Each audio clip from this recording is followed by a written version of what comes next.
The History of Bordan Guimaras by Gonzaga Perjim.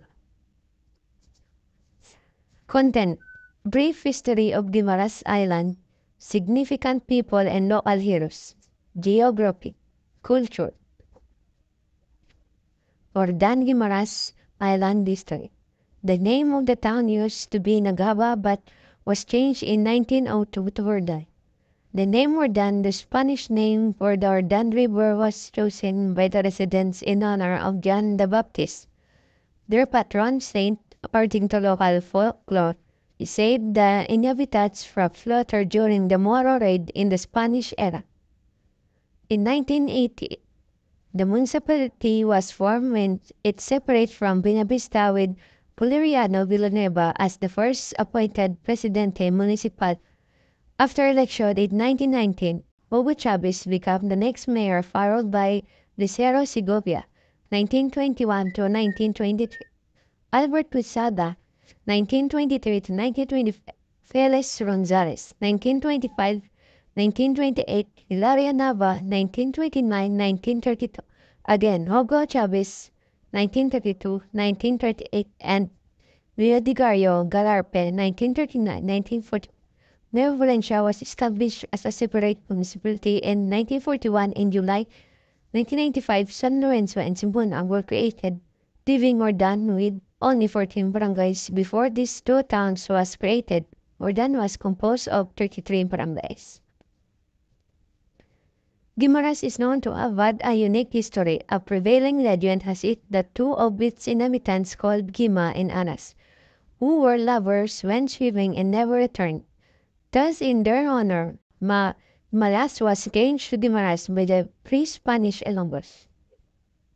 The beauty of the island attracted the attention of the colonizers. The Spaniards, headed by Gonzalo Ronquillo de Peñalosa, who established the first Spanish settlement in Arevalo, were struck by the beautiful sceneries in the island. They noticed that its verdant mountains abounded with the forest timbers, limestone for building purposes, and excellent hunting and fishing grounds. Significant people and knowledge. Pablo was elected municipal councilor of Nueva Valencia, Guimaras in November 1971. He topped his oath in January 1972 as a municipal councilor and activist advocating reforms in the government and the military was disillusioned with the systematic corruption he had witnessed. Geography. Guimaras locally. Guimaras, officially the province of Guimaras, Hiligaynon, Kapuuran, Sang Guimaras, Kinaraya, Kapuuran, Kang Guimaras, Tagalog, lalawigan ng Guimaras, is an island province in the Philippines located in the western Visayas region. Its capital is Ordan. The province is situated in the Panay Gulf between the islands of Panay and Negros. To the northwest is the province of Iloilo, and to the southeast is Negros Occidental. The whole island is part of the Metro Iloilo-Guimaras, one of the 12 metropolitan areas of the Philippines. Culture. The Pagtaltal sa Guimaras is a Lenten presentation on the hillside of Ordan. The play is patterned after the famous Obira Magao Passion play in the West Germany. The play shows the story of Christ's Passion beginning with the entry into the Jerusalem and ending with the death of Christ on the cross, with the local as actors.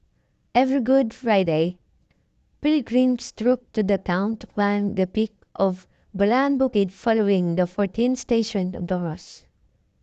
After the Balaan Bukid, pilgrims and tourists then proceed to the town of the Hordan, witness the Pagtaltal sa Guimaras.